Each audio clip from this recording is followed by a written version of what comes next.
Hello friends, welcome to chilli cook. வாங்க ஒரு recipe பார்க்கலாம். நம்ம பார்த்திங்கன்னா இன்றைக்கி 4-5 வாழைக்காய் எடுத்துருக்குறோம். அதை நல்லா வாஷ் பண்ணிக்கலாம். மேலே வாஷ் பண்ண பிறகு அதோட தோலை சீவிக்கலாம். தோல் சீவிட்டு அது பார்த்திங்கன்னா தண்ணியில் போட்டுடலாம், இல்லைன்னா கலர் மாறிடும்.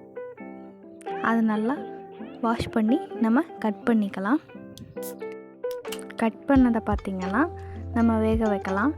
அது வேக வைக்கிறதுக்கு ஒரு பாத்திரத்தில் தண்ணி ஊற்றி உப்பு மஞ்சள் பொடி சேர்த்து அது நல்லா நம்ம மிக்ஸ் பண்ணி விட்டு அதை நம்ம வேக வச்சுக்கலாம். அது நல்லா வெந்த பிறகு அதை நம்ம பார்த்திங்கன்னா வடிகட்டிடலாம்.